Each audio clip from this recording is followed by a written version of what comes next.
নমস্কার বন্ধুরা, প্রিয় কল্যাণ চ্যানেলে আপনাদের সকলকে স্বাগত। আজকে আমি ফুলকপি, আলু, বিনস, কড়াইশুঁটি, টমেটো, গাজর দিয়ে একটা সুন্দর রেসিপি করলাম, একদম অনুষ্ঠান বাড়ির স্টাইলে। দুর্দান্ত স্বাদ। ঘরোয়া উপকরণ দিয়ে কীভাবে বানালাম দেখে নেওয়া যাক। যার জন্য প্রথমেই আমি নিয়ে নিয়েছি ফুলকপি, আলু, বিনস, কড়াইশুঁটি, টমেটো, গাজর। তো এবার আমি কড়া বসিয়ে দিলাম। তো কড়ার মধ্যে আমি সর্ষের তেল দিয়ে দেব, একটু বেশি করেই দেব। এর মধ্যে আমি আলু আর গাজরগুলো প্রথমেই ভেজে নিচ্ছি। তো আমি একটু সময় ধরে ভেজে নেব লাল লাল করে। তাতে করে কী হবে, আলু আর গাজরটা অনেকটা সেদ্ধ হয়ে যাবে। দেখুন আমার ভাজাটা একদম কমপ্লিট হয়ে গেছে। এবার আমি এটা তুলে নেব। এবার ওই তেলের মধ্যেই আমি কপিগুলো ভেজে নেব, একদম সুন্দর করে ধিমে আঁচে আমি কপিগুলো ভেজে নেব। তো এদিকে আমি মশলার জন্য নিয়ে নিলাম আদা, কাজু বাদাম নিচ্ছি, আর নিচ্ছি চারমগজ। তো আমার কপিটা এদিকে একটু দেখে নিতে হবে, অনেকটা ভাজা ভাজা হয়ে এসছে। আবার উল্টে দিলাম। তো আবার আমি এখনও ভাজবো। তো এদিকে আমি এর মধ্যে নিয়ে নিচ্ছি এলাচ আর দারুচিনি। আমি এটাকে বেশ ভালো করে বেটে নেব। তো কপিটা আমার একদম ভাজা হয়ে গেছে, এবার তুলে নিচ্ছি। এবার ওই তেলের মধ্যে আমি দিয়ে দিলাম জিরে ফোড়ন আর বিনস দিয়ে দিলাম। বিনসগুলো দিয়ে দিলাম আর দিলাম কড়াইশুঁটি, একটু ভেজে নেব।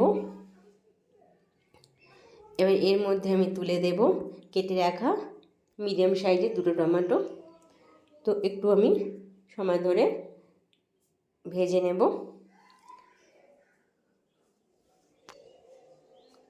তো এর মধ্যে দিয়ে দিচ্ছি আমি জিরে গুঁড়ো, দিয়ে দিলাম লঙ্কা গুঁড়ো, আর দিচ্ছি হলুদ গুঁড়ো, আর পরিমাণ মতো লবণ দিয়ে দিলাম। একটু বেশ সময় ধরে আমি এটা কষে নেব। তাতে করে বিনসগুলো একটু ভাজা হয়ে যাবে, টমেটোটা অনেকটা গলে এসেছে। তো এর মধ্যে এবার আমি বেটে রাখা মশলাটা দিয়ে দেব। একদম দুর্দান্ত স্বাদ হবে, এইভাবে রান্না করবেন।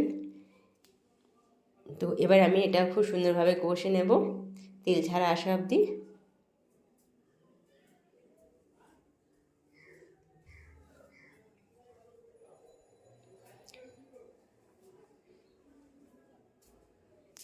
কাজটা একটু সময় ধরেই করতে হবে।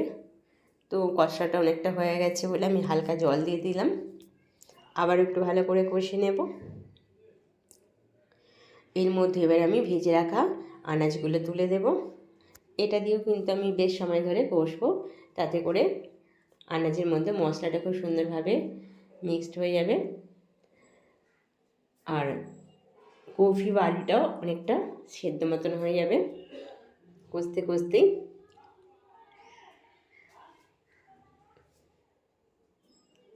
তো এর মধ্যে আমি হালকা একদম চিনি দিলাম, যেহেতু নিরামিষ রেসিপি একটু চিনি দিলে খুব টেস্টটা আসে। তো সুন্দর কষা হয়ে গেল, একদম কড়া থেকে একদম তেল ছেড়ে আসছে। তো এর মধ্যে এবার আমি যতটা গ্রেভি রাখবো সেরকম জল দিলাম, আর একদম ধিমে আছে আমি এটা হতে দেব। তাতে করে কফি ডাঁটাগুলো একটু সেদ্ধ হয়ে যাবে, কারণ কফি ডাঁটাগুলো সেদ্ধ হতে চায় না। ধিমে আছে রাখলে জলটাও কম মরবে, অথচ সেদ্ধ হয়ে যাবে। রান্নাটা আমার একদম কমপ্লিট হয়ে গেছে, খুব সুন্দর টেস্ট। আপনারা করে খাবেন। তো আমি পরিবেশনের জন্য দিয়ে দিলাম।